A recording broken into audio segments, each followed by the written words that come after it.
Hey there guys, welcome back to a brand new Flick Live Show late night edition, and in about 45 minutes will be the most magical and mystical day of this month, except for the day that the Batman came out on HBO Max, which was today.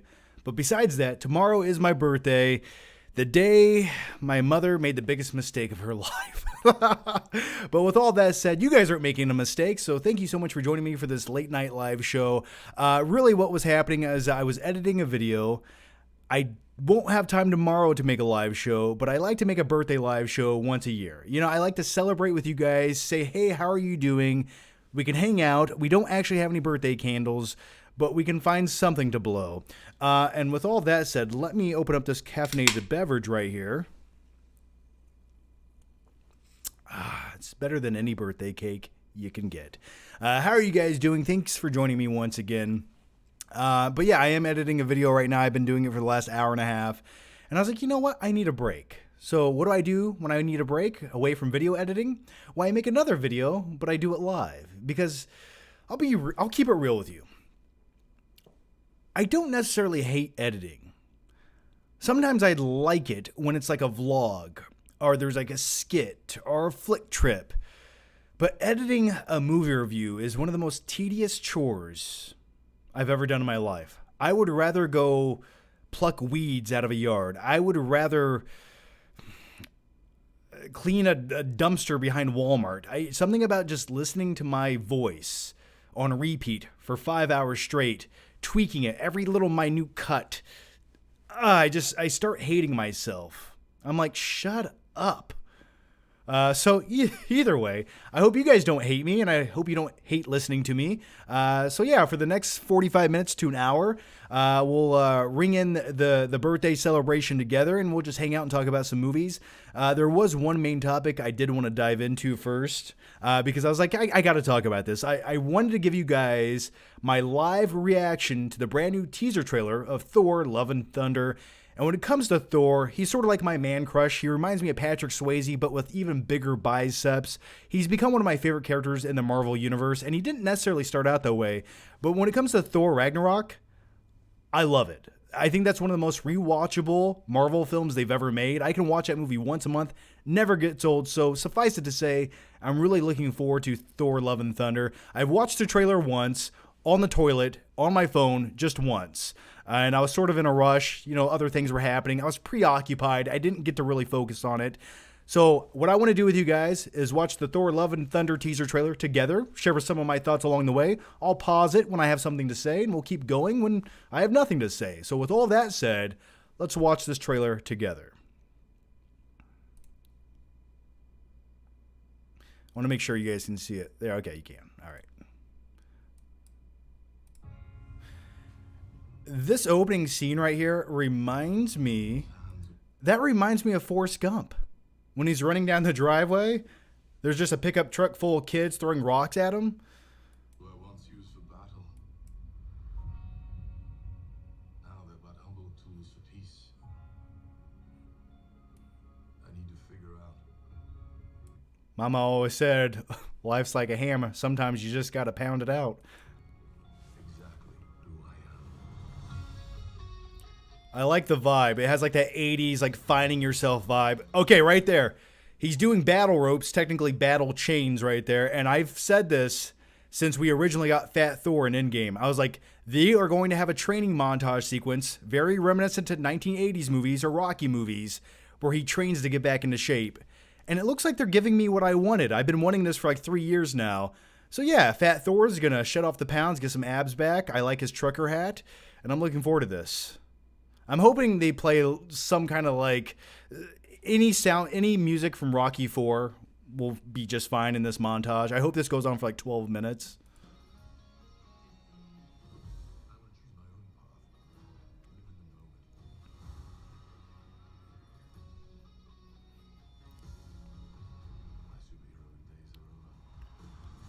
He's done. He's retiring. I might want to mute this. I'm probably going to get a copyright claim. We'll just turn it down a little bit. You guys like Guns N' Roses, don't you? My favorite use of Guns N' Roses was in Terminator 2 Judgment Day.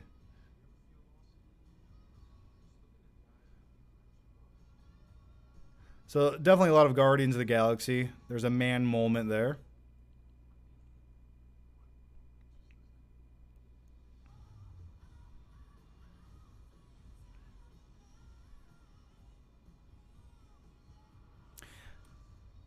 Okay, this is the part of the trailer. We'll just let's watch it. I just oh,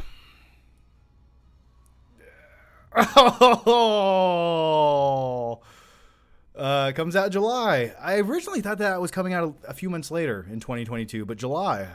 Give it to me now. I'm ready. It looks good. Taika Waititi, in my opinion, can do very little wrong. I'm into it. I'm digging it. I can't wait. But Jane Foster becoming the new female Thor, I know this happens in the comics, but just because a storyline happens in the comics doesn't necessarily mean it's the best thing to happen in the cinematic universe. I don't know a ton of detail about her transformation into Thor. I have my assumptions, and my assumptions might be that Thor has to give up his magical powers and then she somehow gets them. Maybe he does it to save her life. I'm not quite sure. But in a way, he probably loses his powers and thus she gets them. My only question is, or my only real hope is, I'm really hoping she doesn't become like the new Thor of the Marvel Universe. Is that, I mean, did they can't think that's a good idea. They can't think that's what we want to see, is it? I don't know. If you guys have more insight to that, let me know. I didn't read the Thor comics. I probably never will, but I do enjoy the Thor movie. I do enjoy the Thor movies, everything except for when he was fighting dark elves and shit. But Jane Foster's Thor, I don't know, that ending shot just, it was like, yeah. I like me some Natalie Portman. I just watched the prequels the other day. She's one of the best things about them. I love her in V for Vendetta, but I don't know if I need to see her throwing Thor's hammer around and wearing a helmet that looks like it's going to fall off her head. I don't know. Let me know what you guys think about that. Flickus Maximus, thank you for that. Portman is a fake natty. I agree. I love how everyone's like, oh, she got buff and big for the role. She has one line right here in her shoulder, and you just know she pumped up for that 13 seconds before they pushed record on the camera. It's probably 95% CGI. Okay, she has cancer in the comics, and Thor's hammer powers her up. Okay, so yes, that would make sense. Going back to what I said, he gives up his powers, he sacrifices his powers for the love of his life. Thus, she becomes female Thor. Okay, I'm hoping he gets those powers back at some point.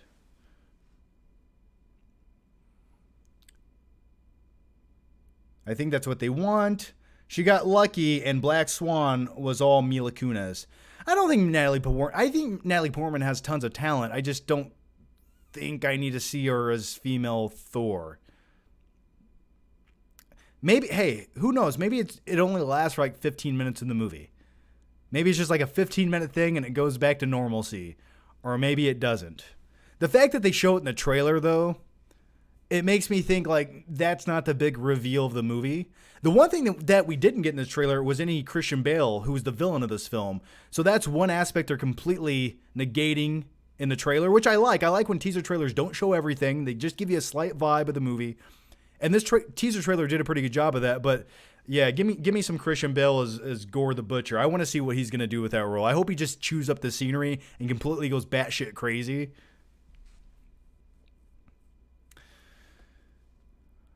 All right, what else do we have here? Hey, from England, love your videos, John. Well, I love you too, man. Hey here from USA. They are going to destroy the MCU, mark my words. There's been some stumbles along the way. I mean, Captain Marvel, I think if there's anything we've learned, it's I almost wanted to say hardcore comic book nerds don't like to see women in power. We don't like it. It frightens us. I want my big oiled up man muscles. That's what I need. That's what accreditates me as a man. I don't think it's, yeah, It's not that I don't want to see it like a female superhero. It's not that. It's just I don't want to see Natalie Portman doing the poor woman's version of what Thor was already doing for the last 12 years. If she just came into the MCU as like another character, fine. But I just like, now it's like, oh, we went from Thor to this. It just feels odd to me. But hey, I have faith in Taika Waititi, and I have faith in the movie. I will say that. I'm sure there's a few surprises along the way. CGI arms and woke garbage. I want Goldblum to hold the hammer. Goldblum should be the only thing holding that hammer from this point on. Goldblum should be either holding Thor's hammer, which I have a feeling he will return in this movie, or he should be riding dinosaurs in Jurassic World. Those are the two things Jeff Goldblum should be doing right now. Are you rewatching The Batman on HBO Max? I haven't rewatched it on HBO Max. I have not had time in the last 3 days to do anything, but I do want to watch it. I'm sort of savoring the flavor. It kind of bothers me that I can't watch it on 4K first before I watch it on 4K streaming. I'm sure it'll look fine on HBO Max. I really do, but I just rather the home experience for me. I'd rather have the first outing with the 4K optical disc. That's just me. Call me crazy. Speaking of that, I did shoot a flick trip looking for the Spider-Man Steelbook. I won't spoil anything, but I did shoot a flick trip for it. And I do have an extra copy of the movie, so you might just want to watch that flick trip whenever it goes up. Just putting it out there. It's going to be a woke mess, Johnny. Yeah, I don't like to use the term woke often. And the fact that in the comics she does become Thor at one point, that's okay. It does exist. It's pre-established source material. I can understand that. And if they want to go that direction, that's fine. It's not like they're just making it up to appease Hollywood. So we'll see. We got a few months, and then we'll see what happens. Who knows? It could be phenomenal. Maybe we'll just all fall in love with Natalie Portman. Or maybe we won't. All right. Let's just dive into some of your questions here. We got a few super chats already, and thank you guys very much for that. I do appreciate it. Cassandra Marcias says nothing, but thanks for the super chat. Yay. Elliot Cecil says, John, where's the Batman review? It's actually on my computer screen right now.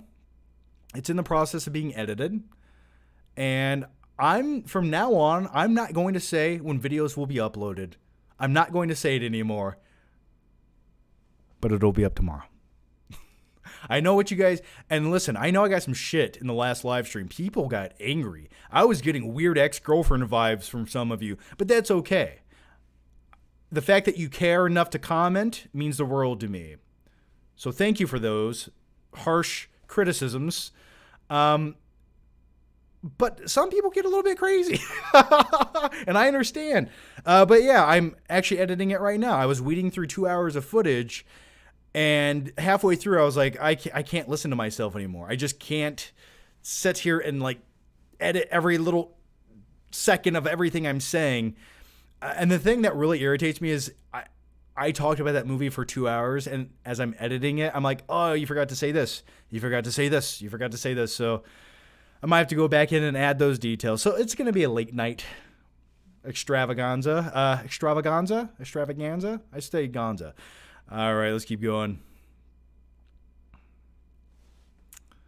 Where are we at with the questions? We're somewhere here. Okay. Big K says, speaking of Portman, episode 2 is liquefied AIDS. It's definitely ass juice. I watched all of the prequel movies this weekend. Was I under the influence of narcotics? Ever so slightly. But I will say it made him way more entertaining. Yeah, episode 2 is just the most jarring mess of like a movie. It's like things abruptly happen. All of a sudden, Obi-Wan's fighting Jango Fett, and then it just abruptly ends, and then you cut to somewhere else, and there's all these like subplots. I will say it's definitely action-packed, more so than episode 1. But I think Revenge of the Sith overall is probably the most enjoyable to watch. easily the most enjoyable. But Anakin Skywalker in those movies, I was laughing my ass off at Hayden Christensen. Just everything he said was comedy gold. It was like watching The Room with Tommy Wiseau. It was beautiful. It was a beautiful thing.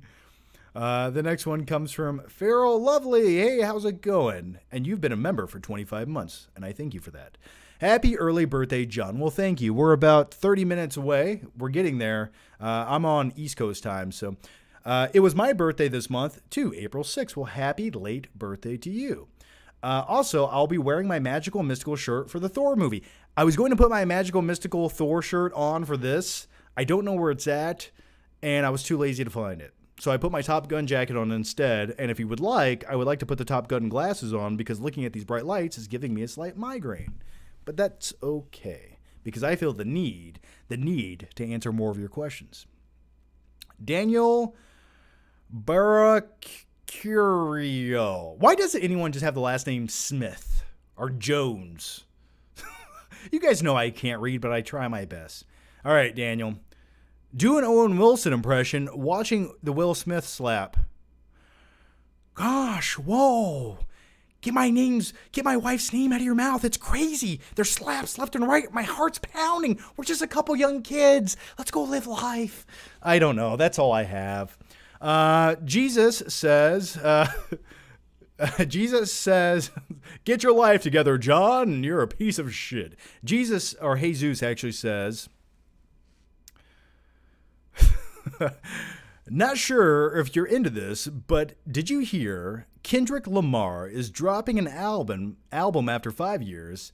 If that's not your music type, what do you listen to? I listen to a little bit of everything. Like sometimes I listen to like heavy metal German music. Sometimes I listen to like classic 80s rock ballads. Sometimes I listen to techno synthwave music with no lyrics whatsoever. And sometimes I listen to The Weeknd. It just really depends on my mood and my vibe. Sometimes I just go at the mercy of Spotify. So really, a wide range of things. Do I really care about Kendrick Lamar? Not really. Cassandra Messina, is it Macinas? Cassandra, thanks for the super chat. No question once again. I think you're clicking the super sticker. Do the super chat. Sweet Sour Gone Girl says, hey, John. I got to take these off because I can't read it. Hey, John, hope all's well. What did you think about the rivalry between Tori and Sam set up in Cobra Kai Season 4, and how the tournament ended? I like the way the tournament ended. I think it was, I don't want to spoil anything, but it was like, it worked out surprising. Like there was a slight surprise, but then there's another twist. But the biggest twist, and I am just going to spoil this, fucking John Kreese, man. That man is my spirit animal. When I'm an old, bitter 75-year-old guy, I will be John Kreese. I will just beat up kids, and my reason and logic for being bitter and negative at that point in my life will be because no mercy. Oh yeah? Cobra Kai. No matter what you say to me, those will be my two automated responses. It got really dark by the end of Season 4. I'm looking forward to Season 5. Carter Lovejoy says, thoughts on Pixar's latest film, Turning Red. I didn't watch Turning Red. I probably won't get around to watching it. Something about a majority of the Pixar films that have come out recently, I'm not going to say from a critical standpoint they're bad. They're fine, small stories. And they're just not stories that necessarily interest me. And they're definitely not classics that I feel will live on. I don't think in 20 years... If I have kids, I hope it's sooner than 20 years. I'd be old as shit. I will be turning 35 in 24 minutes. So I just don't feel like any of the recent Pixar films are films I would ever feel the need to show my kids one day. Like, these don't feel like classics to me. Like, movies like Soul, Luca, or Turning Red, for example, they're fine movies. They are. They really are fine movies. I just don't feel like you don't need to watch those in your lifetime. You know, I feel like Toy Stories, Incredibles, those are movies you need to watch in your lifetime, especially when it comes to Pixar. So those are my thoughts on Turning Red. I have not actually seen Turning Red yet. I know everything about it. I've heard the story. I just don't want to sit down and watch it.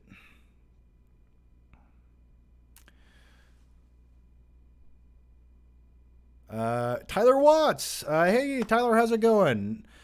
King of the Hill 34 says, did you see Everything Everywhere at Once? I have not seen Everything Everywhere at Once, all at once. No, I haven't seen it yet. I did see Ambulance. I was going to see Sonic. Then I just went on with my life.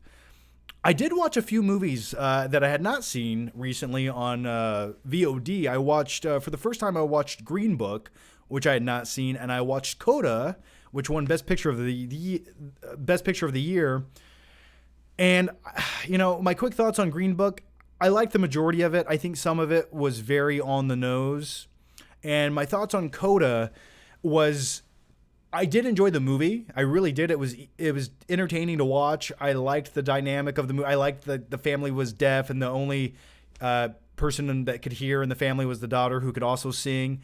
I liked those things. I feel like if it had just been made with shittier cameras, not as good production, and worse actors, it would have been a Hallmark movie of the week. Like, Coda was one notch away from being on the Lifetime channel. And trust me, I know all about Lifetime movies because my mom used to watch them every day when I got home from school, and I'd have to watch them for some odd reason.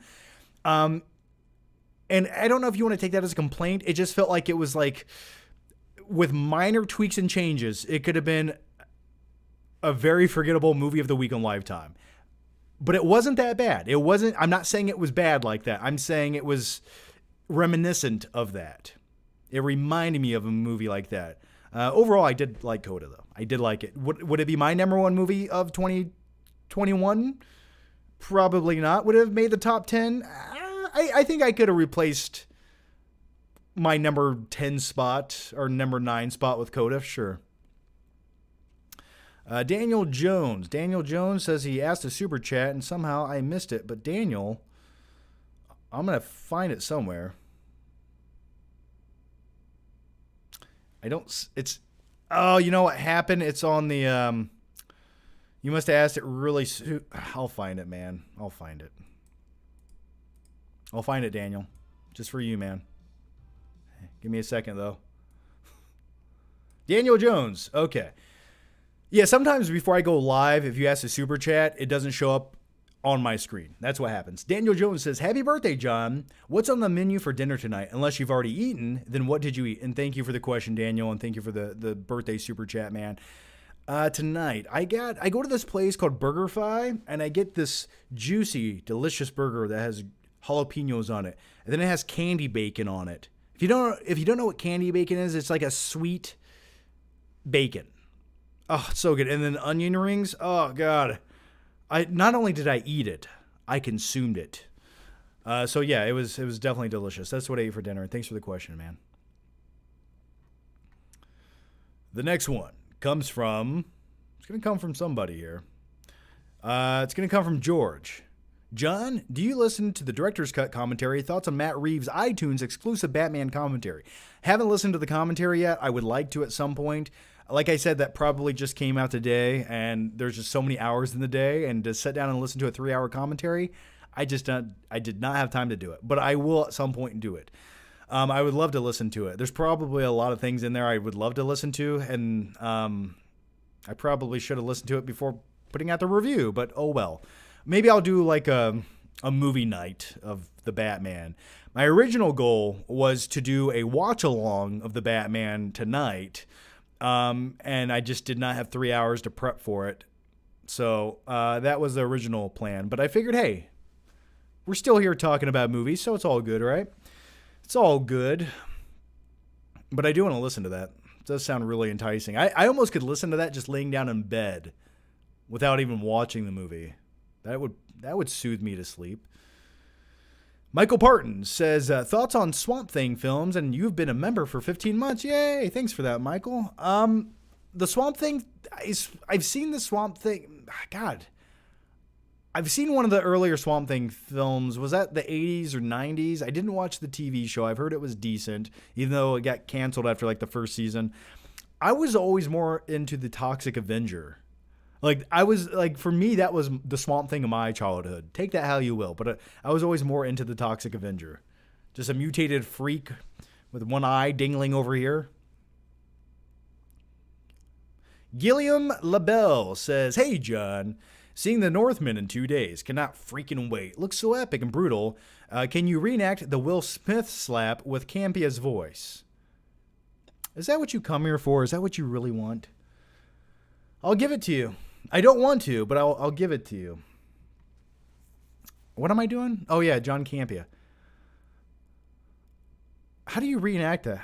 I don't know how to reenact it with John Campia's voice. I can only imagine what he said about it, though. Well, now, listen up. Take this with a grain of salt. Now, first of all, Will Smith, you don't do that. That's wrong, okay? Just stick to movies, okay? I don't know. Who cares? Let's keep going. And for our next main topic, we're talking about Jada Pickett's alopecia. I don't know. As far as The Northman goes, I'm looking forward to it, man. Yeah, it's 2 days away. It comes out, what, Thursday? Looking forward to it. I'll probably see it Thursday, Friday. And also the Nicolas Cage movie comes out soon. I just call it the Nicolas Cage movie. That's what it should be called. Looking forward to The Northman, though. I've heard mixed reviews. I've heard good things. I've heard bad things. Rocky90 says the jacket is fire. Bateman. Yeah, I love this jacket. Is probably my favorite jacket I own. It's a little less like pretentious than the Drive jacket. Like I could wear this in public and people won't look at me like I'm crazy, like I'm a wannabe disco dancer from 1979. They just look at me like I'm a Tom Cruise wannabe. Starbury Burst says, got the nice Walmart exclusive No Way Home slipcover, but sadly, the crap cover is under the slip. It is under the slip. I did not know that when I was looking at it and holding it. Yeah, it's an ugly, disgusting cover. It baffles my brain that got greenlit as the cover for one of the biggest movies of all time. Just put all 3 Spider-Man on the fucking cover. Just do it. Do it. Why would you not? That would have to increase physical media sales by at least 10%. At least.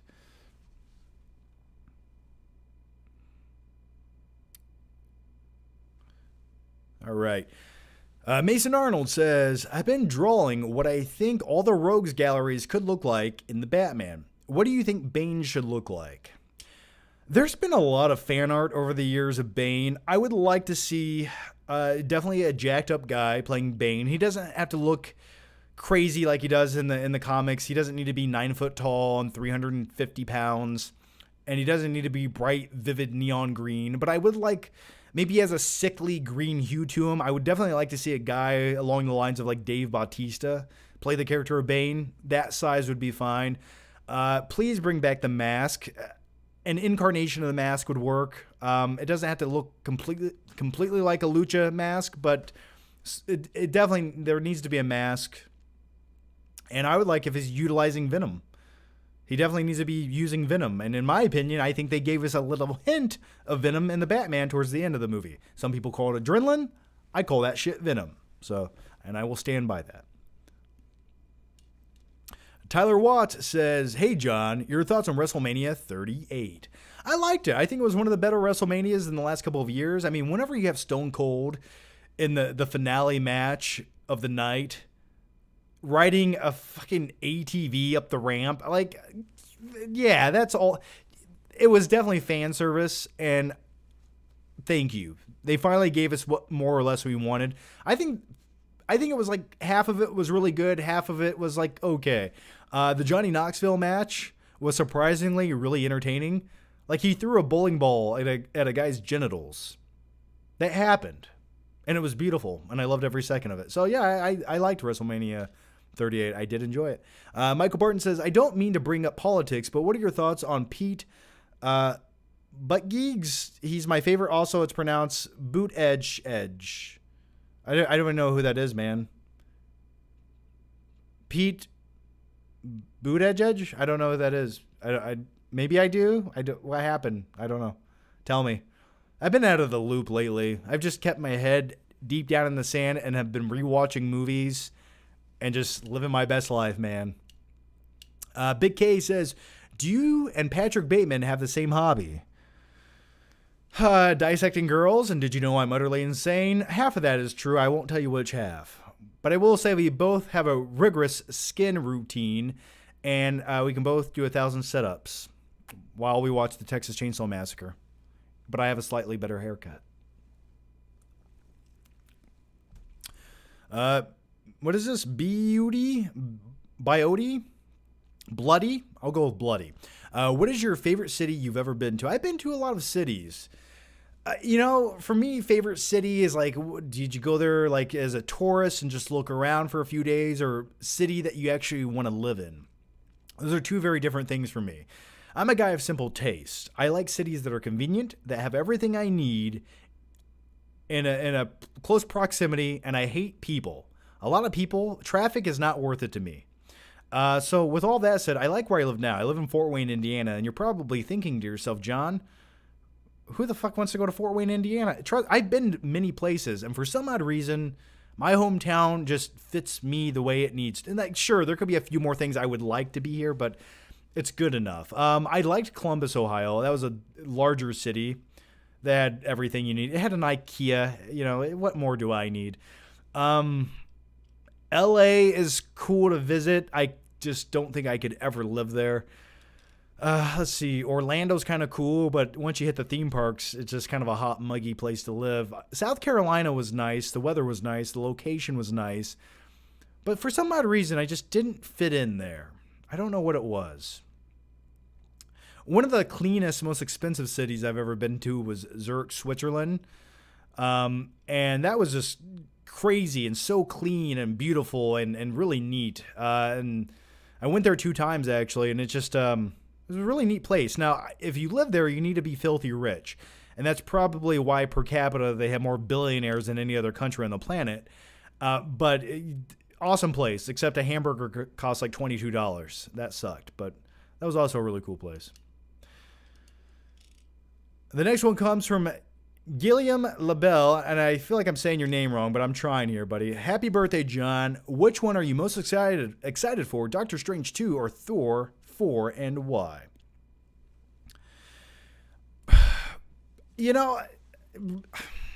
Probably at this point, I think Doctor Strange 2 is going to be the Marvel Universe cameo movie. Anyone who's going to be in any future project going forward in the Marvel Universe will make an appearance in this movie. But that excites me. That seems like a good time. I'm hoping the backbone of the story is really good. I'm hoping the fact that Sam Raimi is directing the film, it's really good and has some style that stands out from some of the other Marvel films. So I'm looking forward to Doctor Strange 2. I think it'll have like more of an epic tone to it overall, but I have a feeling that Thor Love and Thunder will probably be the more rewatchable movie, and it's going to give me all those vibes I like from a movie, like that 80s vibe with like 80s rock music. It's going to give me all of those things. So I can see myself late at night rewatching Thor Love and Thunder probably more than Doctor Strange, but at this point, if I had to pick one to see right now, I'm probably going to lean towards Doctor Strange 2. I don't know. What do you guys think? Which one are you leaning towards? It just looks like the more epic, bigger movie. Carter Lovejoy says, what'd you say here, Carter? Okay. Theory. Tommy Wiseau secretly co-wrote Attack of the Clones, hence why Anakin/Padme romance was utter cringe and creepy. Yeah, they're just really into themselves. They just seem like, I know they're sort of young in the movie and naive and stupid, and most young people who fall in love are young, dumb, and naive, and they have like this pretentious quality about them where, no, I love you. I hate sand. It's so coarse and rough and gets everywhere, especially my crack, Padme. But yeah, I could see Tommy Wiseau directing those scenes specifically because they're just like both robots, soulless, non-charismatic robots.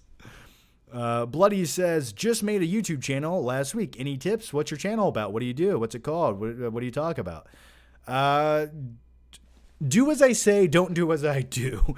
I would definitely say be consistent, be topical to gain a new audience, because if you do things that are like really niche, it's going to take a long time to get casual viewers to subscribe. So definitely do topical videos. Do what's hot in the search results, but make videos that you give a shit about. Don't just talk about topical things because they're topical. Pick the topical things you want to talk about. So that would be my advice. James B. Harris says nothing, but thanks for the super chat, James. Ryman 6000 and another generous super chat. Thank you guys so much. It does mean a lot. Thank you, man. Very generous of you. John, have you ever enjoyed any expanded universe Star Wars content? Anything other than the movies? May the Force be with you, and may the Force be with you, my young Padawan. You know, I never really branched outside of the cinematic universe. For me, there's a lot of things I know they incorporate now from the extended universe, from some of the novels and things like that. And then the Clone Wars show, I know they're utilizing in some of the HBO Plus series. But no, I never really dug into any of it. For me, I felt like a lot of it was filler, or maybe it wasn't going to matter. I'm just sort of like in the cinematic universe. If it didn't happen here, it didn't really happen. In my opinion, kind of take on it. I know there's some really interesting stuff that should be translated into the cinematic live action universe, and it would probably be better than the shit we've been getting. But yeah, I've just never really read into it or dived into it. It almost seems overwhelming at this point. There's just so much of that. I wouldn't even know where to start. So no, I haven't. But I did buy the Lego Skywalker Saga game that just recently came out, the special edition, nevertheless, which is really hard to find. I found it hiding on the bottom of a Walmart shelf under like 6 other things. Either way, really looking forward to playing that. That just looks fun to me. I'm hoping it's better than some of the movies, but I am looking forward to that. 8 minutes till my birthday. I wish I had like a confetti gun to shoot off or something. That would have made this video better. Or I could have been like the dude on Twitch who has like a techno laser show and a flame that shoots up at one point. Like every time I get a super chat, I could push that button. I need to get a flamethrower, damn it. Yeah, I need a flamethrower. One day. Actually, can I do this for my... Hang on, I might be able to do something for my birthday here. Let's see.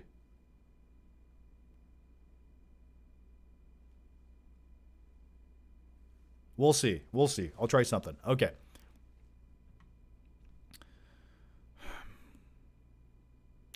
I forgot where I was. Okay. Your name here says, "Hey, John, what's your favorite movie you've listened to with your Vizio surround sound? Dune was amazing with it. Happy Easter, bro." Well, happy late Easter to you guys. Fun flick fact for you. I was actually born on Easter back in 1987. It just so happened to fall on my birthday. So, not only Jesus was resurrected, so was I. Favorite movie on my soundbar? I'm trying to think of something I've watched on it that sounded really great. A lot of movies do sound good. Avengers Endgame sounds pretty sexy on my surround sound system, especially during like the fight sequences towards the end. Really, a lot of movies. If it has a good sound mix, it sounds good on my soundbar. It really does. Some of the Star Wars movies sound good, especially the newer ones sound great. And even some of the originals have like, I think they went back and did like a new sound mix for some of them. So I remember some of those sounded really cool. Like I've heard sounds I'd never heard before with my surround sound listening or watching the movies. Cassandra says, "Hey, it's Cassie Cass 33. We spoke on Instagram through voice memo." Oh yeah, you watch my channel. Thank you. You live in Los Angeles. Am I making that up? I feel like I might be, but I do remember now. All right. I recently watched Event Horizon. What are your thoughts on the movie? With Sam Neill, I have not seen Event Horizon for a very long time. Didn't Paul W.S. Anderson, Mortal Kombat, Resident Evil direct that? I vaguely remember. I remember it being one of his better movies. What was that, 1998? Was that 98 when that came out? I don't remember a lot about the movie. I just remember that and Spear came out around the same time. And it always works out that way. You always have two similar movies coming out at the same time. And I remember Event Horizon being more entertaining, but I don't recall much about it. I know people like it. I think I own it on Blu-ray. I could be wrong. But thank you for the question. Wish I had more to say about the movie. Fod Musave says, "What up, G? Have you seen X? One of the best horror movies I've seen in a while." I did see X. I liked it overall. I think it probably could have been 15 minutes shorter than it was. The thing I will say about X was it was weird, it was creepy, it was twisted. I think watching it at home would have been a better experience to enjoy the movie, in my opinion. I did like how weird and disgusting and gross it was. I do like things like that. My thing was, once it got to the third act and you realize, oh, this is all. Okay, it's just this. It's just old people. I was like hoping for a little bit more, but I did like it. The thing I will say about it, though, is why can't they take the same vibe of X, that same NC-17 1970s horror slasher vibe that they put into that film? And I think it was a very nice looking movie. I think it was well done, and it probably had a very modest budget, and they weren't afraid to go for it. But I will say, why can't they bring that same tone to something like the Texas Chainsaw Massacre? Like, we got that abomination that was shit out on Netflix. Why couldn't that movie have had the same tone and artistic merit as something like X did? Like, imagine combining those two things, but the antagonist of X is actually like Leatherface. That's how they should have like remade the new Texas Chainsaw Massacre movie, or made it. Or something even like Nightmare or Friday the 13th. Imagine if they made a Friday the 13th movie meet something like X. That'd be amazing. Why don't we get things like that? I don't know. It baffles my brain. It's just money waiting to happen.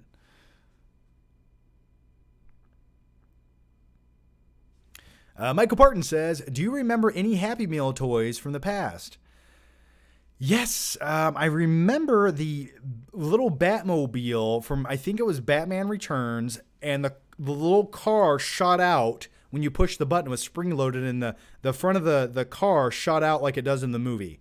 I remember that toy. I always remember the Batman toys. Go figure.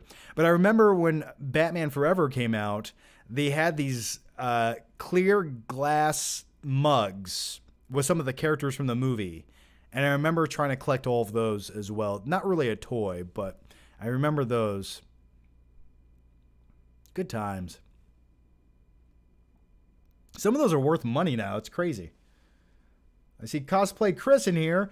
Good to see you, Johnny. I was fortunate enough to work at the FX shop here in Sydney that did Gore's makeup. Bales looks horrifying in motion. He won't disappoint. Give me that shit now. I can't wait to see Christian Bale, man. I'm really hoping they allow him to just chew up the scenery and they don't like compress him down just to let him do what he needs to do, just to get into that real character. I hope he's just batshit crazy. So yeah, thanks for the inside scoop on that, man. I can't wait. And I hope you're doing good down under. The next one comes from Obed Zaga. Thoughts on the movie Vanilla Sky? I don't think I've ever watched all of Vanilla Sky. I know it's a Tom Cruise movie I've been meaning to watch for a very long time. There's been like 57 occasions where I almost watched it, and I'm like, nah, not today. So yeah, I've never said I don't watched all of it. Baron says, "Am I the only person who finds The Hateful Eight highly rewatchable?" No, you're talking to the only other person who finds it highly rewatchable. I watch that movie probably a good 10 times a year. I've watched every version of it. I like the extended director's cut that's on Netflix where you can watch it in 4 parts. I highly recommend watching it that way. It's so cozy, and I love movies that take place in one location, especially like well-written movies with like great dialogue. And Hateful Eight is one of those movies I find so rewatchable. No one else does, but I do. I don't know why. It's just whenever they're in that cabin and the blizzard comes in, I'm like, ooh, I watch it in the wintertime all the time. I'm just like, I wish I was there. I might get murdered, but I'd watch it. Oh, by the way, happy birthday to me. Yay! I'm not going to blow out any candles, but I am going to, let's see, what can I do here? Can I do something?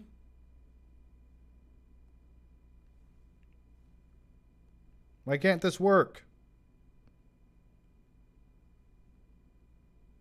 I tried to do something. I couldn't do it. Hang on.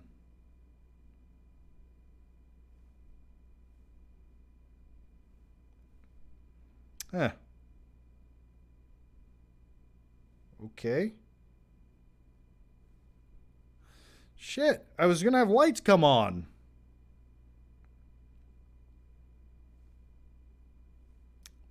Well, never mind.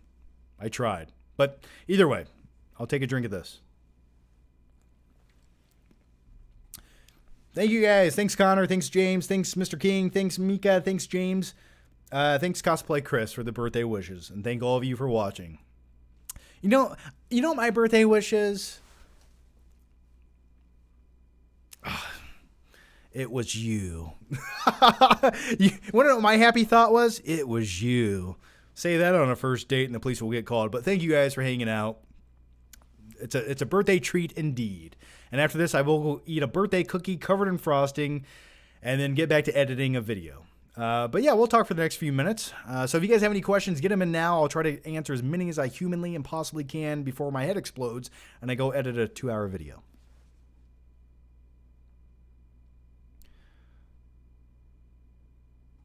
Connor Malloy says, missed my super chat. Connor, I didn't miss it. I just didn't get to it yet. Or maybe I did miss it. Well, I'm looking here, man. Where did you ask such a question, Connor? Connor, can you just ask the question? Oh, here it is. Got it. Connor Malloy says, where does Robert Pattinson rank for your favorite Batman? He's definitely up there. You know, he's something different. I like his interpretation of Batman. It's believable. It's relatable. Some of the shit he does seems logical. It's kind of like, well, what would you do if you were Batman? And he kind of makes those choices I think most people would make. It might be up there with Bale. You know, I know it's cool to say Keaton, but really, I mean, in my childhood, Keaton was the man, but I liked Bale's Batman, take it or leave it. I liked Ben Affleck's Batman, but I almost feel like there's a little more personality with Pattinson's Batman. So he's definitely in the top 2 or 3 right now.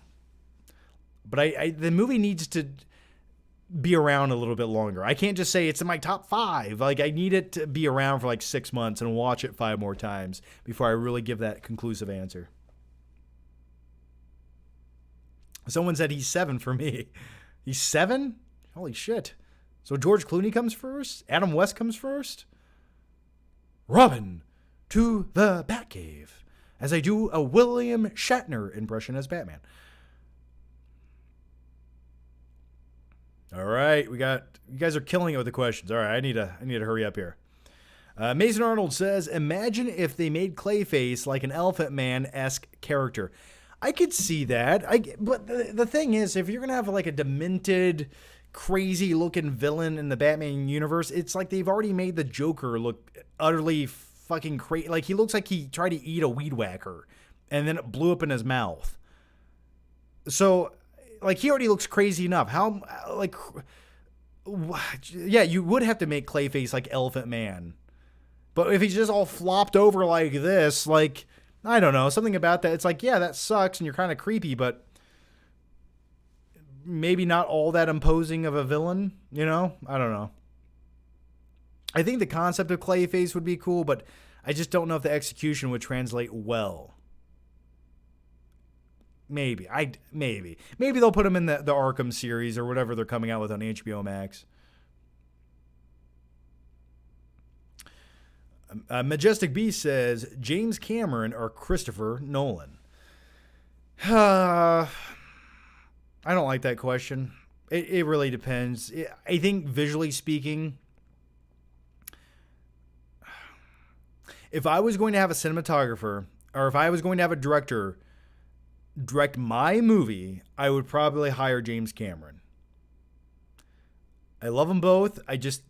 Something about the way James Cameron movies look, they almost have this timeless epicness to them. So I wish he directed more movies, but probably James Cameron.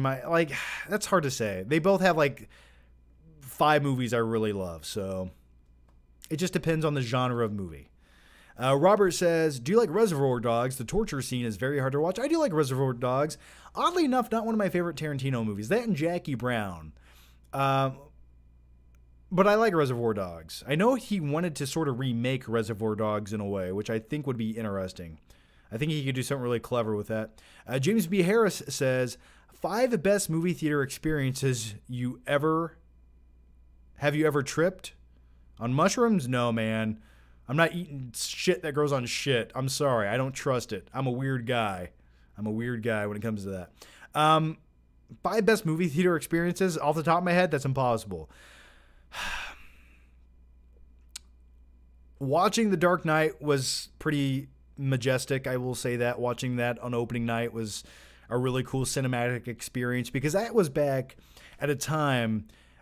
Nowadays, all you kids out there, because now I'm 35 years old and I'm old as shit, but now you can watch Thursday showings at like 5 o'clock in the afternoon. There's no commitment or dedication. You can just go see it. But even like 8 years ago, you had to go at midnight, and they didn't start that shit until 12:01. It was insane. So watching The Dark Knight was a cool experience. Watching pretty much The Dark Knight Rises was really cool. I watched that with Stuckman. Watching Avengers Infinity War in an empty press screening was pretty cool. When I saw La La Land at the premiere in Zurich, Switzerland at a film festival in a really nice theater. That was a really neat experience. I saw the Jake Gyllenhaal movie. What's it called? Is it Untouchable or not Stronger? What's that Jake Gyllenhaal movie where he's a victim of the Boston Marathon bombing? And he has to overcome something with the human element. But I saw that with Jake Gyllenhaal sitting behind me, or he was sitting behind me for like 8 minutes and then he left. But that was really cool. So those are a few, I would say. The worst one ever was probably Spider-Man 3. The next one comes from James B. Harris. HBD, mine is TDY2, planes for 420.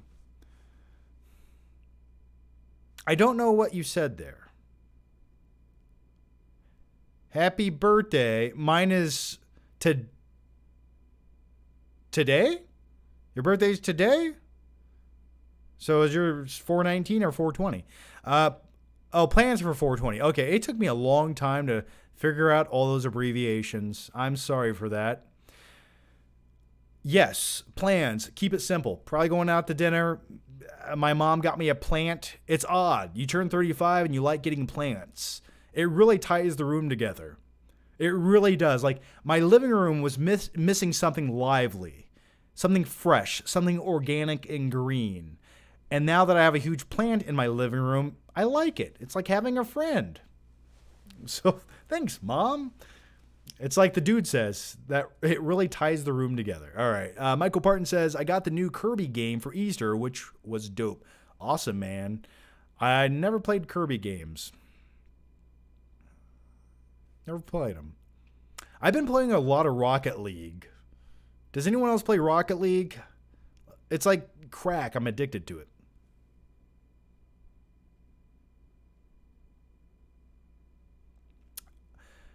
Nova Sonic says his birthday's 420. He's turning 40.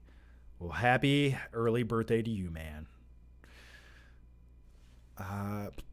Potted Plant Entertainment. How's it going, buddy? Happy birthday. Is 48 Hours underrated? I've never loved 48 Hours. I love me some Nick Nolte. I like the buddy cop genre, but I'd rather just watch another buddy cop movie. 48 Hours, I liked the first one. The second one, I just never was a hardcore fanatic of it. I remember my dad liked it a lot, but I vaguely remember the movie. Edward Nido says, happy birthday, John. I've been a fan since 2013. Thanks for all the cool videos, man. Well, thank you, man, and thanks for watching, and thanks for the very generous super chat, Edward. So thank you for that, man. Very much appreciated. Thank you. And 2013, we're still going. We're limping along. Bloody says, happy birthday. Well, happy birthday to me. I was going to say to you, but it's probably not your birthday, so that wouldn't make any sense. But thanks, man. Michael Barton says, happy birthday. Thanks, Michael. Night King 01 says, happy birthday, John. Remember when you put The Force Awakens as your favorite film above Mad Max Fury Road in 2015? What was wrong with you? You know what I'm going to do right now? I'm going to punish myself for those sins. Don't you ever do that again. Okay. Yeah, you know, Mad Max Fury Road should have been my number one movie of that year, of 2015. It really should have. But I will say this, in my defense, if Force Awakens was the starting point, right, and they really did something with those characters, like really did something as far as like storytelling, character development, just made competent cinematic films, right? If they just made good movies for the second installment and the third installment, and it ended and we were all happy and we had like this conclusion and we wanted to see where it tied everything together and we're like, yeah, Star Wars. We would look at Force Awakens and we would put it on a higher pedestal. And it would instantly make it a slightly better film when you know where it's going. But the fact of reality is we know where it goes. It goes right in the fucking toilet, all right? And it gets flushed. But it doesn't actually go down the drain. You got to plunge that shit. And it leaks on the floor. And you're like, what is this? And you go, oh, it's the Rise of Skywalker. Get it off my shoe. That's what happened. So in all fairness, at the time, I really did enjoy the movie. I had high expectations going forward with the trilogy. But those didn't happen. So yes, Mad Max Fury Road should have been my number one movie of 2015. Looking back on it, I would do that. Let's continue. Sony Chavez says, I don't have Twitter, but I sent you a picture on Instagram of me wearing your cool shirt and watching Sonic. Are you going to watch Father Stew? Sony, didn't I share that? I shared that picture, didn't I, the other day? You sent it to me and I shared it and I commented? Right? I did, right? If I didn't, I'm going to do it again, but I'm fairly certain I did. But thank you for picking up the shirt, man. I hope you enjoy it. Wash it in cold water. You don't want that shit getting tight. Did the power just cut out? That was crazy. Maybe one day I will. I'll watch on Netflix or something. But yeah, I haven't watched Father Stew yet. And I'm probably not going to anytime soon. All right. Your name here. Thanks for the super chat. Your name here. You didn't ask a question, but man, thank you for the super chat. It's so generous, dude. Thank you, man. Your name here. Please ask a question in the normal chat if you have one, or say something. But thanks, man. Thank you. Obed Arzaga has been a member for 16 months. Yay, thank you. Thoughts on the movie, Place Beyond the Pines. I love the first act. I like the second act. And when it comes to the third act of the movie, I always find myself, I stop watching it and watch something else. I don't think it's bad. It's just the worst part of the movie. But that first act with the Moto Bandit, oh man, that's some good stuff. He's robbing banks, riding a dirt bike, being all white trashy like. Oh, it's so good. If only they could have just made a whole movie about that. That would have been great. James B. Harris says, do you think we live in a simulated reality? Well, we could, but even if we don't live in a simulated reality, in a way, we live in a controlled reality, right? There's always a narrative, and someone's always pushing for their own narrative. And I do believe in conspiracy theories. But yeah, if we are living in a simulated reality, I wish they would have done something more insane and interesting with it. Like, why can't we fly? I don't know. It seems like they could have done way more than they did.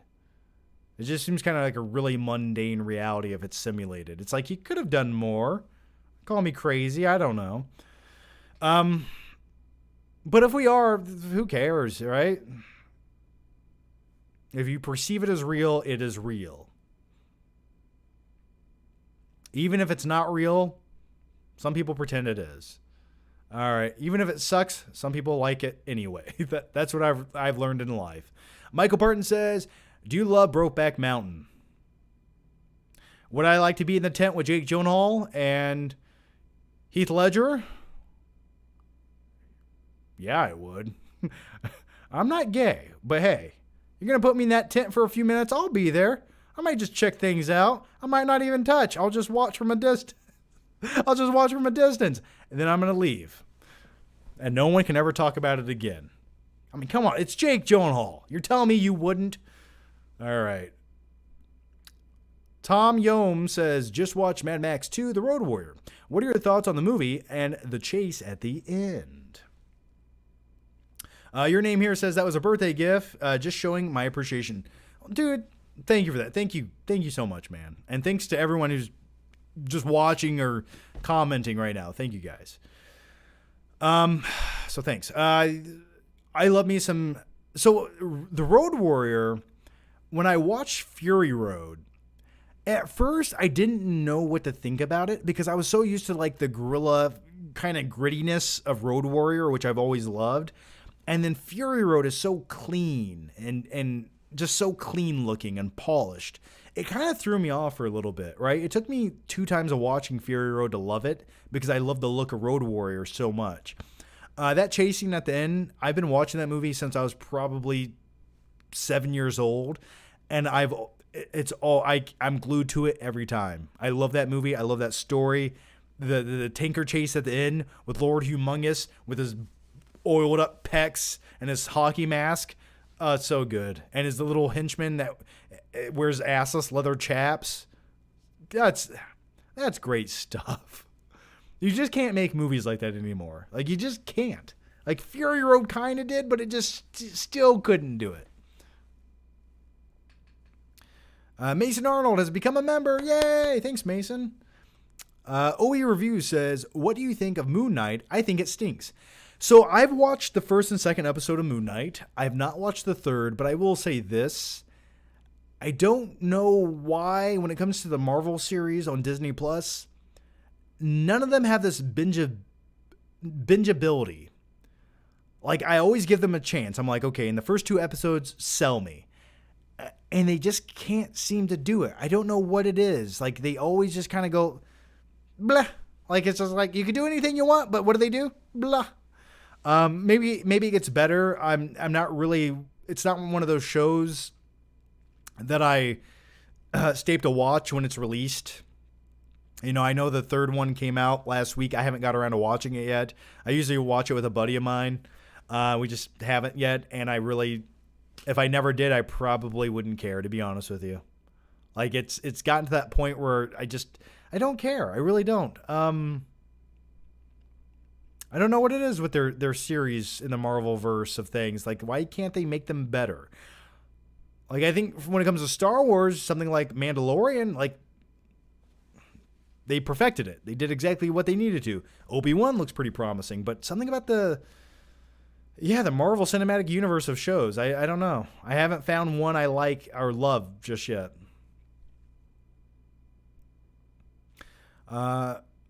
And you go on to say, it's far from being dark and violent. It gives me little hope when darker heroes like Punisher and Blade. Yeah, I was really expecting Moon Knight to be dark as shit. That's what everyone said about the character. And, like, it just feels like fluff to me. Claudio Rogojan, how's it going? I just got here late, darn. Hey, you're still here. That's what counts. Better late than never. That's what I always say, and I say it often. Night King 01, how's it going? Oh. Are you guys in separate rooms right now watching? They're brothers, by the way. John, I know you love The Batman, but I thought it was okay. Now I just mostly watch bits and pieces of it on HBO Max. I can't watch it through all the way again. For me, it's one of those movies that you can watch all the way through. Like, it feels so immersive. It feels like there's this momentum in the movie that never stops. I don't blindly love it. I do have criticisms with it. But I have a feeling watching it at home, I might even like it more. But I will say some of the Riddler's plan was kind of like forced. It's like, oh, that's pretty contrived and makes no sense. But overall, I did love it. So I'll probably watch it this weekend or something when I have a few hours to kill. James B. Harris says, how can the corporization of films end?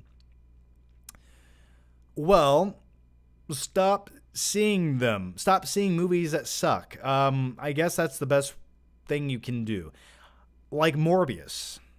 I didn't pay to watch Morbius. I knew it wasn't going to be good, and I refused to give that movie any money.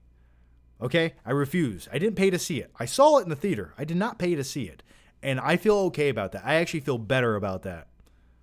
I would have felt slightly guilty had it been good, but I knew it wasn't going to be. I knew my instincts. When I see a movie trailer, I can tell if it's going to be okay or not. And everything inside of me was saying, John, it was gurgling up in me and saying, it's going to be a shit. It's going to be a piece of shit. It's not even going to be better than Venom. And it wasn't.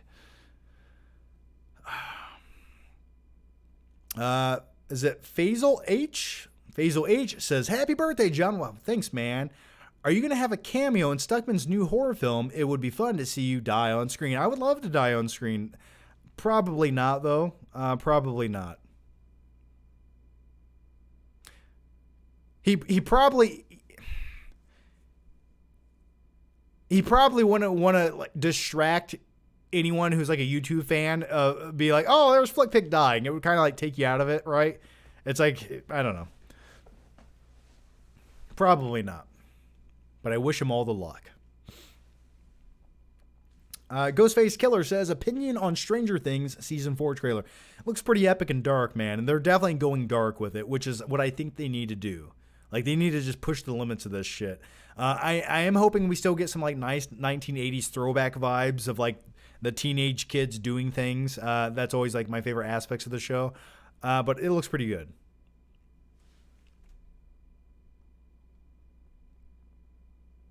John, do you prefer Speed or Point Break? Point Break is in my top 10 movies of all time. Take that how you will. Speed is a damn good action movie. I don't think there's anything wrong with Speed. When I watch that movie, I think there's not one other thing they should have done differently. And when you watch something like Speed, and then you watch something like Ambulance, directed by Michael Bay, you appreciate Speed even that much more. You're like, oh, that's a competent chase scene. Without drones. Yeah, so I love Speed. Point Break's my preference.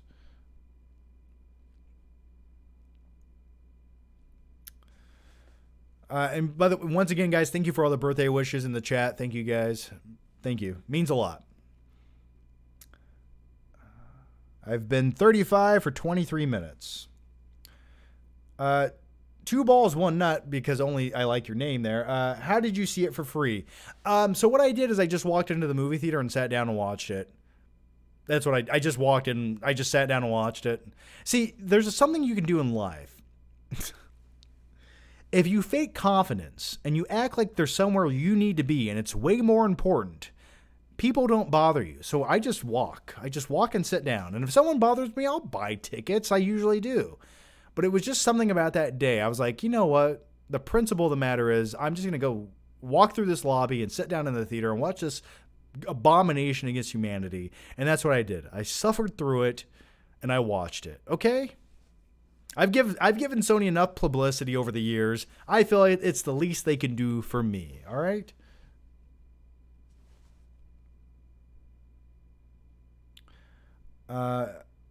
Hey, John, what's your favorite mood film that you enjoy being in the world of? Ooh, that's a tough one. Sometimes it's Mad Max Fury Road because the bright, vivid colors in the desert, the post-apocalyptic wasteland. I like that. Another movie I enjoy the mood of is something like Castaway because I like isolation. There's something so relaxing about watching a guy just trapped on an island, and for the majority of the movie, all you hear are the crashing sound of the waves and a guy just trying to survive on an island. I don't know why that's so relaxing to me. Something like that. Or like we talked about previously or a little bit ago, I really enjoy The Hateful Eight. I like the mood. I like the vibe. It's so cozy in that cabin. And then everyone gets violently murdered, but I like the vibe of it.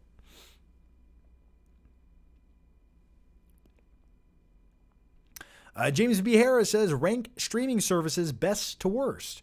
Funny thing is, I'm actually going to be doing a sponsored video about a streaming service in like a week for Shudder. So, man, it's really, I would say if you want a little bit of everything, I hate to, like Netflix, honestly, if you had to pick one, Netflix kind of gives you a little bit of everything. The next one I would probably, really outside of Netflix, it's hit or miss with everything. Like, I would say Netflix, then HBO Max, Disney Plus, it's like once you watch everything on there, it's kind of like, okay, it's just fucking Disney movies. Like, I need more than this, and they don't have enough series on there to like almost justify it. So Hulu, not much to watch on there. What else is there? I have the Peacock network just because I'm a wrestling nerd, and the WWE network's on there. What else is there? What other Amazon Prime. Amazon Prime, if ever there's a streaming service that pissed me off and gives you blue balls, it's Amazon Prime. Because every other thing you click through on Amazon Prime, you click for 5 hours, right? You find a movie you want to watch. You're like, oh, okay, I'm going to watch this. And it's like, oh, if you want to watch this movie, it's $5.99. It's like, oh, how dare you blend that in with everything else that's free? Fuck you. That always irritated me about Amazon Prime. So I would probably pick Netflix. It is the overall best streaming service. It just has the most variety. Night King 01 says, John, don't watch The Batman this weekend. Go to the biggest screen possible and watch The Northman like I'm going to. Make it money. I'm going to watch that shit. I'm going to go watch The Northman, man. I'm going to go watch that probably Thursday. So I'm going to be there. I will watch it. Worst case scenario, I do a first reaction. Best case scenario, I do a first reaction and a review. But worst case scenario, I will give you a first reaction. Mike Mula says, thoughts on Spence versus Ugas? Spence versus Ugas? I don't know what that is. I'm sorry, I don't know what that is. Spence versus Ugas.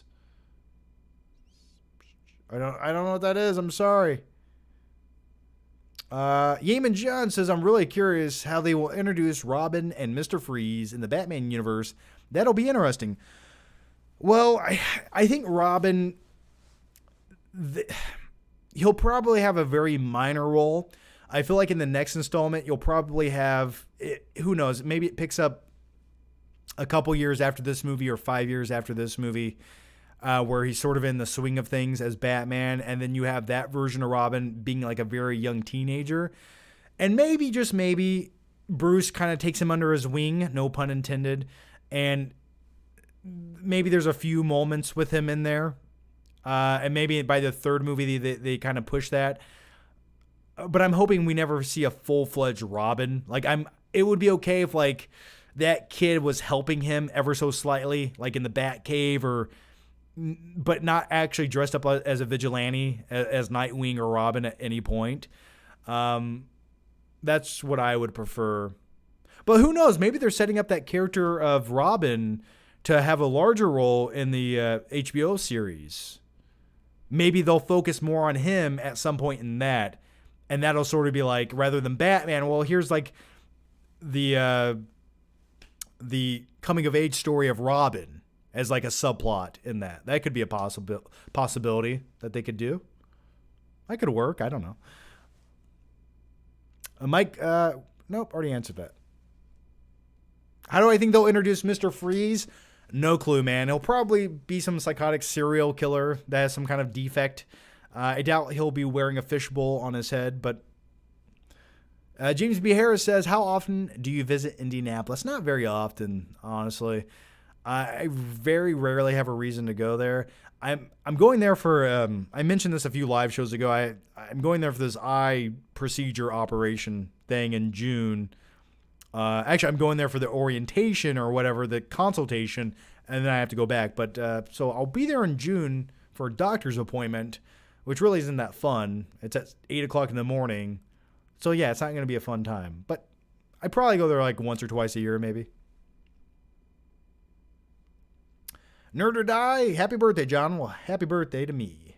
Thanks, man. Best sequel of all time. Mine is Blade Runner 2049. Probably T2 Judgment Day is, for me, one of the best sequels of all time. That and The Dark Knight would be one of the best sequels of all time for me. I know you could say Empire Strikes Back, but I would still say Terminator 2 Judgment Day is the best sequel ever made. Some people might say The Godfather Part 2, but I'm still going to say Terminator 2 Judgment Day. I don't know. For me, it is. For me, when it comes to a sequel, Does it expand on the story, take you somewhere you didn't expect to go? Does it give you what you wanted to see? And does it up the stakes of everything? And did they improve on every aspect as far as cinematography, storytelling, acting? And something like T2 did every single one of those things. And so did The Dark Knight. So I would say those are my two favorite sequels. XJ X Anna or XJ Zana says, watch Disney's The Owl House. It's fantastic. I've heard of that. I have not watched it yet, but I've heard of it. Someone said, or Micah says, Nightcrawler 2 when it comes out. Yes, Nightcrawler 2 would easily be my favorite sequel of all time. And by the way, Netflix, if you're watching, if you're listening, and I know they do, I have a really good idea for a Nightcrawler series. Just putting it out there. Just putting it out there.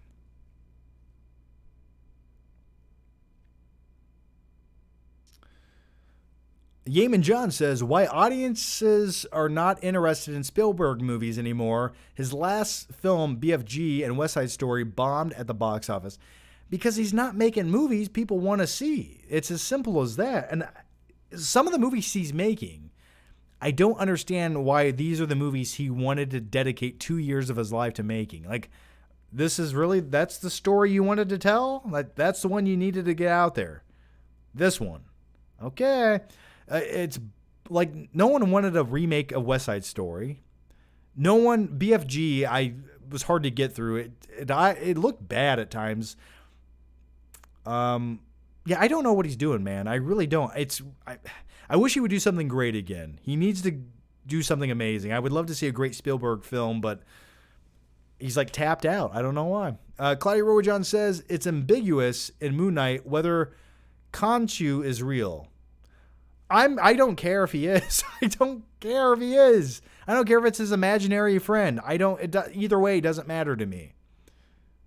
And that, like, he could be Jiminy Crickets. He could just be his weird conscience telling him what to do. I wouldn't care either way. James B. Harris says, Johnny boy, do you think you'll ever get married? Maybe one day when I have nothing left to lose and nothing left to gain. Maybe one day. I don't know. I think I think marriage is an odd concept that just makes you feel better about yourself. Like, legally, there are some perks, but there's also a lot of downfalls. I think just the process of doing it is the biggest obligation. Like, filing the paperwork, having a wedding, sending out invitations.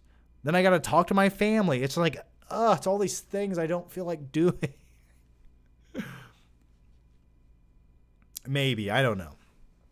Maybe I'll have a secret marriage like Padme and Anakin did, where the only two witnesses are robots. Now that would be a wedding.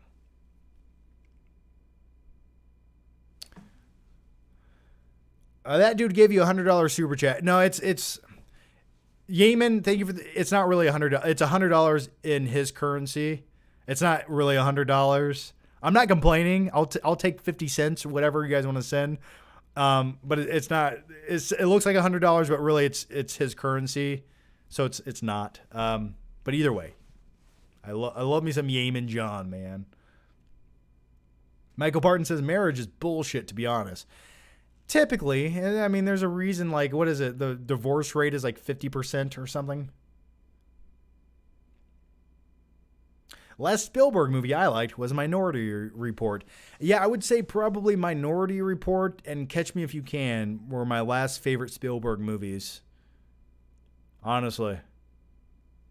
And I actually like Catch Me If You Can a little bit more than Minority Report, so. It's rubles from Russia. Oh, man, those are going down the toilet quick, aren't they? Night King 01... here we go. Night King 01, you said I missed your question. Night King 01, I don't see I answered all 5 of your questions, man. Did you ask another one? I don't see it. Can you ask it again in the Night King 01? Just ask your question again in the normal chat over here, and I'll answer it because I answered every single one of your questions.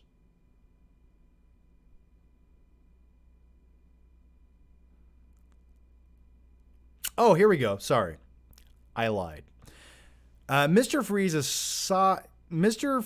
is sci-fi. If they didn't do it right, like the animated series, and made him symphatic would be great. What is it? Symphotic?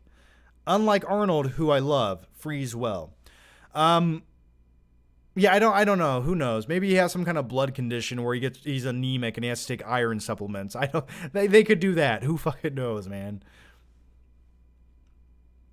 Pot of Plant Entertainment says, John, do you like The Bridge of Spies? Did you not? I like Bridge of Spies was okay. I watched it once, but it's not one of those movies that's a classic that you're gonna go back and rewatch all the time or even reference. I don't really remember a lot about it. I thought it was okay, but it wasn't like, oh, I need to go watch that again.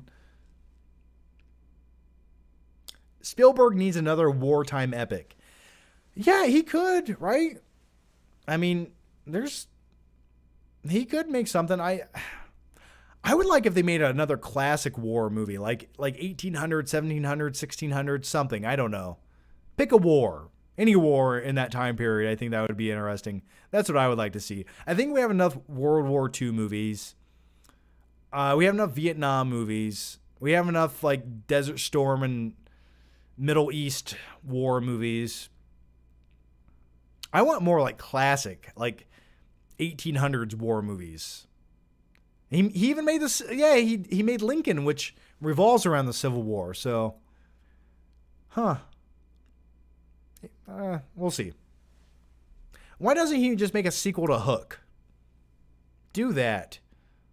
There's something you could do something with that. You could have somebody else go to Neverland and fight Captain Hook. That's what I want to see. Could you imagine if he just did that? Like he's making a Hook sequel? Only I would appreciate such things. 1917 was great. Yeah, but it wasn't a Spielberg movie. It was good. But the thing about 1917 is it was a great experience, but it's not a rewatchable one for me. I feel like the fad of having a one-take tracking shot was awesome to watch once, but upon repeat, once you already kind of like, oh, okay, I saw that before, it just doesn't have that same effect.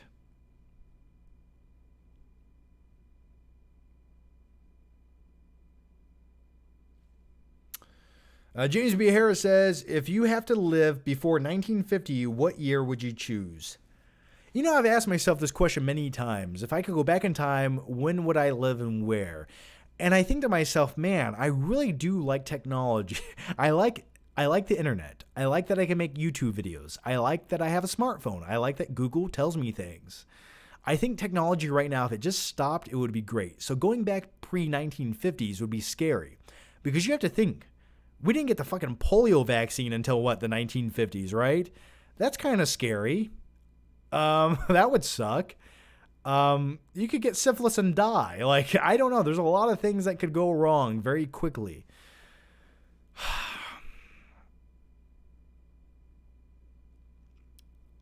I don't know. Something about early 1920s looks scary to me. Like, I watch videos and documentaries about that time period. That was not an easy life. Like, think about if you just get hungry. Oh, I'm just going to, I'm going to go down to Dairy Queen and get something to eat. I don't know. Does anyone say that? But in the 1950s, like, you had to, get food that was in a can, or else you had to make it the day of. It wasn't very convenient. So I'm not quite sure. Now, is money an object? Because if I could go back to, I don't know, maybe the Dark Ages and be a king in a castle, I would be Joffrey from Game of Thrones. It's tough to say. I'm not quite sure. It's a really tough question. Now, if I could do it for a day, can I do it for a day? I don't want to live in this time period, but I'd like to do it for a day. I would like to go to whatever year it was. We'll say 1000 AD, whatever. I would like to go to a Roman gladiator fight at the Roman Colosseum. That's what I would like to do. I go there for a day, have a fun time. I eat a loaf of bread, whatever they did. I go to a men's bathhouse because that's what they like to do. And I go watch a gladiator fight. I know it sounds a little bit brutal, but hey, I'm just trying to fit in. That's probably what I would do for a day. Oh, someone said see dinosaurs. Fuck, yeah, that's a good one too. I guess I would like to see a dinosaur as well. I don't know how long I would survive, but I would like to see a dinosaur as well. John, you want to watch murder? Yeah, of course I do. Doesn't everyone? I mean, in a weird way, we all kind of do. I mean, if you watch a modern day UFC fight, it's kind of the same concept. We all love hand-to-hand combat. It's primitive and animalistic, but deep down inside, that's really what we like. And to deny that, well, I think would be unhuman. Don't ever deny your urges. Actually, do sometimes. The next one comes from Yeaman John. I don't want a playboy Bruce Wayne in this universe. It wouldn't fit. Just more of a charming businessman who donates to charity would be fine.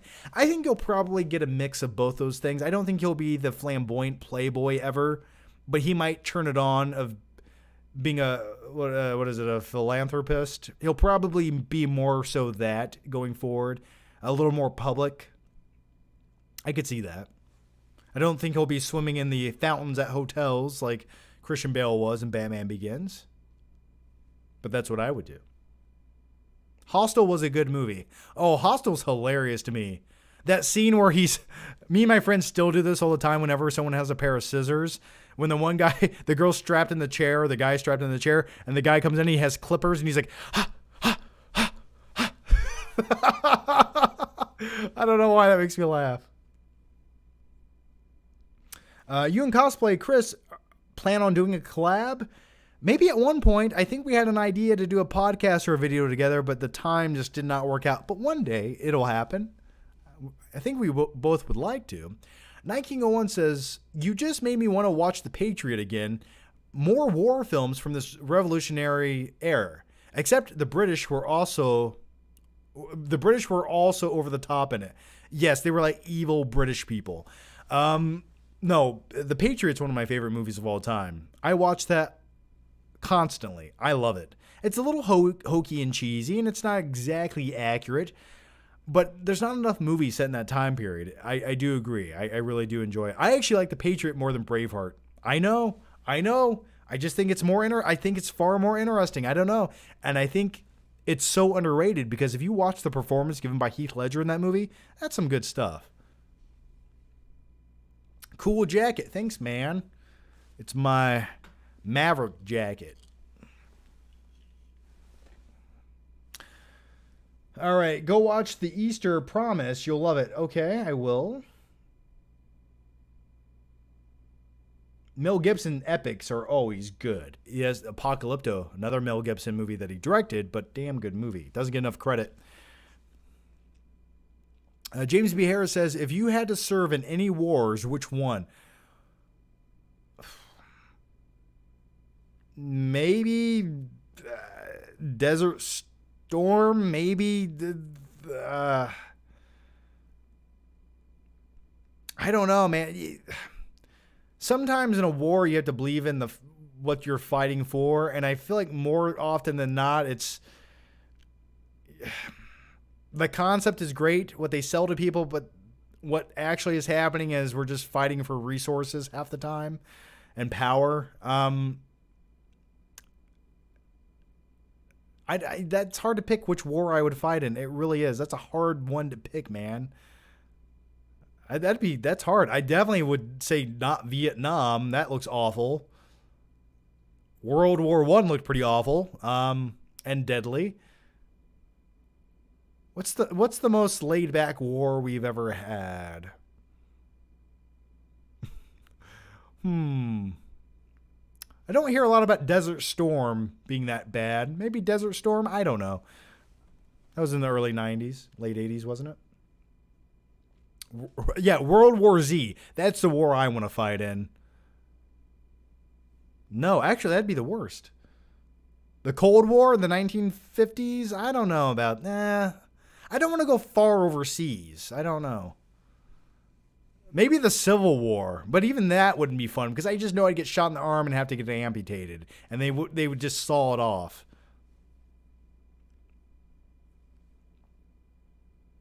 Claudia Rojan says, dinosaurs were pretty dumb, though, not like Jurassic Park. Yeah, I don't think they were as intelligent as the movies make them to be. And they also had more feathers. But that's besides the point.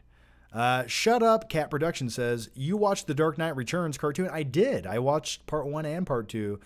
I liked it. I think it has a great score. I did like it.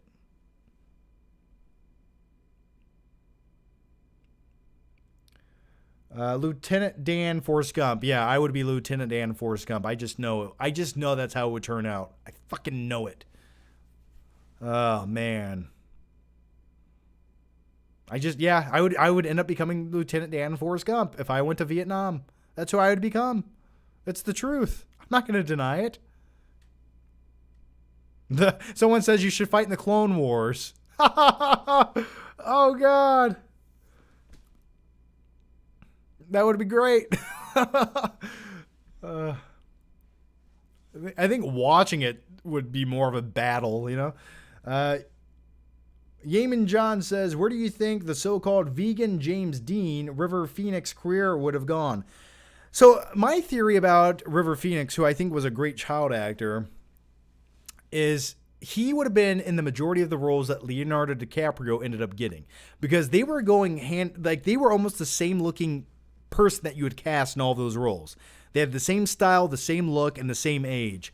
So I feel like if River Phoenix had never, if he never died, I feel like half the movies you've seen Leonardo DiCaprio in, it would have been River Phoenix in those movies. I truly believe that. Claudia Rojan says velociraptors are basically chickens, more you know. Yeah, I could see them being more like a chicken, sure, like a big giant chicken. Okay, yeah. But I'd still like to see a T-Rex.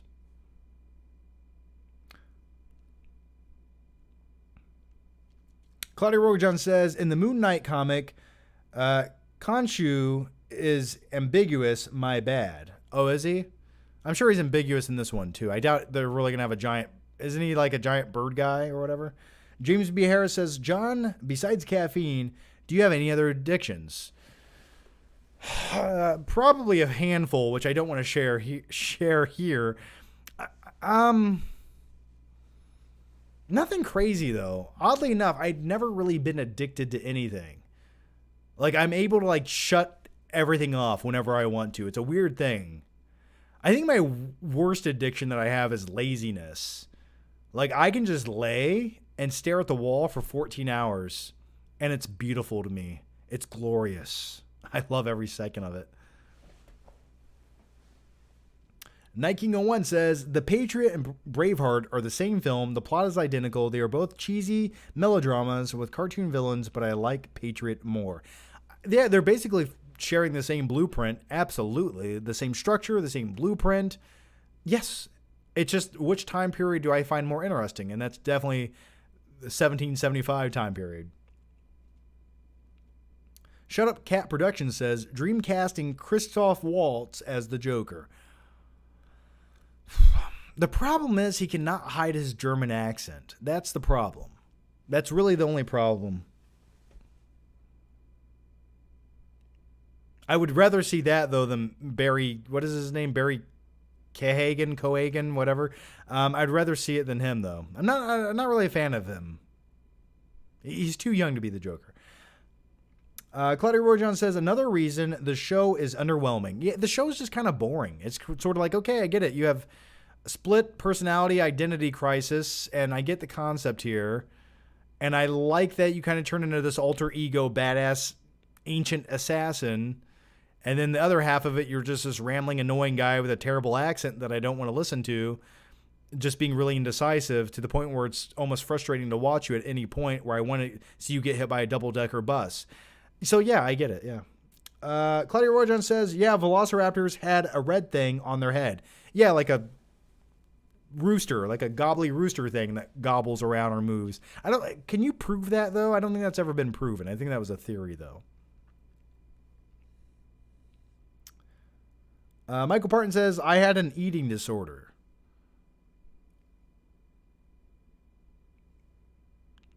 Don't do that. Eat, man. Yeah, never. Are we talking about addictions or disorders? I've never had an eating disorder. Never had that. But I hope you're better now, Michael. Don't do that. James B. Harris says, if you could be BTS in any movie, which one? What does BTS mean? I'm thinking of the Backstreet Boys. What is BTS? Someone tell me what BTS means. It's 1 o'clock in the morning. Someone help me.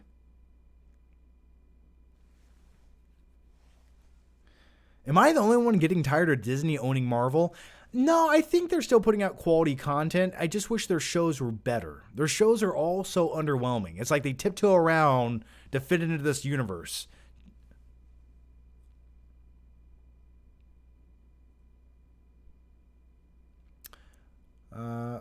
Potted Plant Entertainment says, Lethal Weapon turned 35 last month and did not get an anniversary steelbook.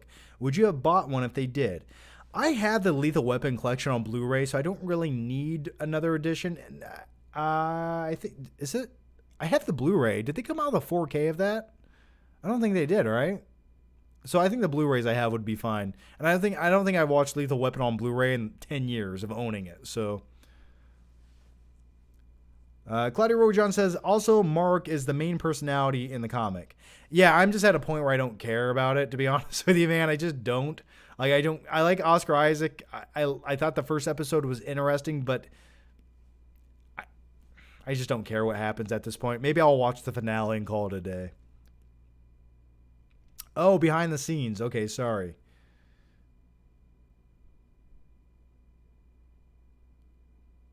Oh, if I could be behind the scenes in any movie, which one would it be? Probably, I think being on the set of something like Terminator 2 Judgment Day would be pretty awesome because they actually did practical effects, like to see car chases and Arnold on a motorcycle and things like that would be pretty awesome. So I probably lean towards that.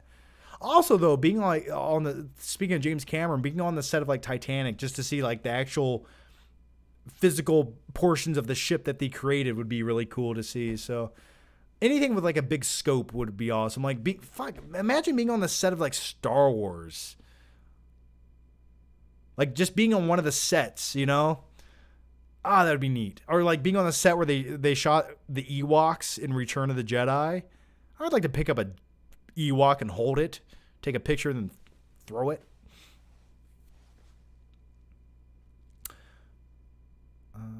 Yeaman John says, I find every movie in 2022, other than The Batman, mediocre thus far. Not a good year for movies as of now, in my opinion. Yeah, but we got a lot of stuff coming out, man. You got Top Gun Maverick. You got Marvel movies coming out. There's like The Northman coming out. There's a lot of good movies coming out this year. I'm looking forward to. Supposedly Avatar's coming out. Take that how you will. Claudia Rowajon says they switched it to make it more comedic. Why? Because it's Marvel. You got to have ha-has and laugh out louds in your show.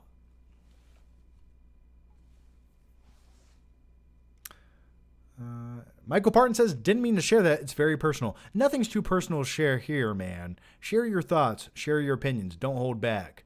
We can take it. But thanks for sharing that. Claudia Rojan says, could you imagine an action superhero show mixed with a psychological thriller with a partially insane mercenary that could have been so cool? Yeah.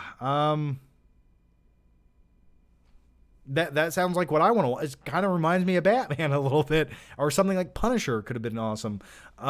We'll see. We'll see what they do in the future.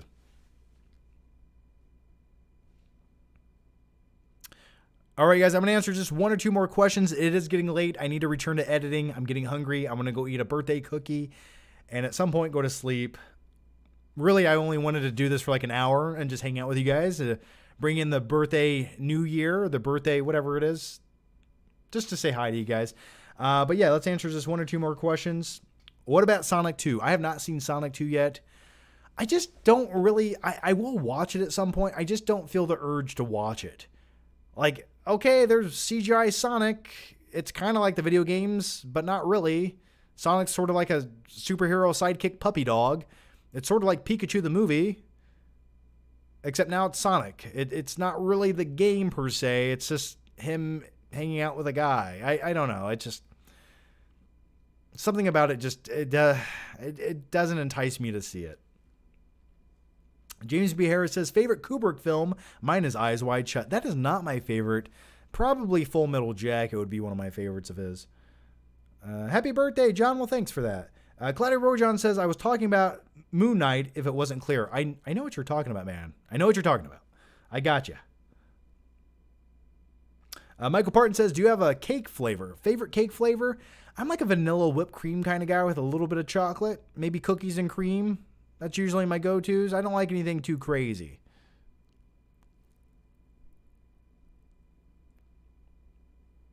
Which Disney Plus Marvel show do you like or hate? I like The Mandalorian. I liked season 1 and 2. I liked every episode that had The Mandalorian in it and Book of Boba Fett. I'm looking forward to Obi-Wan, but that's really all I've loved. And maybe there's another series I'm missing in there, but that's really all I've loved or liked so far. Claudia Rogajon says, oh yeah, happy birthday. Getting old, John. So am I. Getting too old for this shit, as a wise man once said. And it's okay. It's okay. Hey, there's guys way older than me making YouTube videos. So I got a few years, all right? Well, as long as my hair doesn't fall out, I'll be okay. I can stick around. I'll get some Botox or something. Or I'll just start wearing a mask. I don't know. All right, just a few more questions, and I'm going to wrap up this live show, but we got a few good questions to answer. Faisal H says, I know you agree that Mad Max, Fury Road, and Hateful Eight are the top 2 films of 2015, but have seen a film called L of Mine. I think you would love to see it just by reading the synopsis. Oh, okay, it's called Land of Mine. I've not seen Land of Mine. I'll look it up, though. Land of Mine movie. Let's see what we got here. Land of Mine came out in 2015. A group of young German soldiers in Danish captivity are given the task of clearing the North Sea beach of deadly Nazi anti-personnel mines, whilst working under a mysterious and duplicitous Danish commander. Okay, looks cool. Sounds cool. It's on Vudu. I'll look into it, man. I'll watch it on a rainy night. I'll look into it. Thanks for the recommendation. Yeaman John says, Dawn of War of the Planet of the Apes you like more. Dawn of War or Dawn of Planet of the Apes or War of the Planet of the Apes. I like the second movie probably more than the third. The third movie was really underwhelming for me. I was like really underwhelmed by it. Yeah, I didn't love the third movie. I actually prefer the first movie with James Franco more than the second or third. I just like seeing little young Caesar and James Franco having that relationship. I don't know why. I kind of relate to it. I don't know. I've got one here. Okay, the last question of the day. And by the way, Spidey Flick, thanks for the happy birthday. Joseph Knoll says, hey, John, happy birthday, bro. I've been watching you since I was 13 and I turned 20 earlier this year. We're all getting old. Indeed we are, Joseph. Indeed we are. Thank you for the questions as always, man. Joseph always leaves about 25 questions on every Patreon podcast episode, and I love all of them. Some of his questions are a bit insane, but I enjoy them. Thanks for that, man. Yeaman John says, have you ever saw Prince of the City? I've not seen Prince of the City. I did watch 7 minutes of Emperor's New Groove yesterday, though. I hope that relates somehow to you. And if it doesn't, I'm sorry. All right, guys, I'm going to wrap up the live show here. As always, guys, thank you for the birthday wishes. It does mean a lot. Thanks for hanging out, just talking movies for a little bit. There should be a video out tomorrow. Let me finish editing it. It's going to be edited until I go to sleep, and I'll put that shit out. But as always, guys, thank you for hanging out. Just being here. It does mean a lot, guys. Making sure nothing else pops up. Okay, good. All right. I don't want to miss a question. I always feel like an asshole if I miss a question. As always, thanks for watching. Leave your thoughts, your opinion. And if you want to, get the video a like. It does help that stupid YouTube algorithm. Just give the video a like. Just click the fucking like button. Stick it to the man. Say, listen, YouTube corporation conglomerate, we're not going to take it anymore. We're going to give this video a like. And somehow that helps. All right, guys, take care. Have a good night, and I'll see you soon. Bye-bye.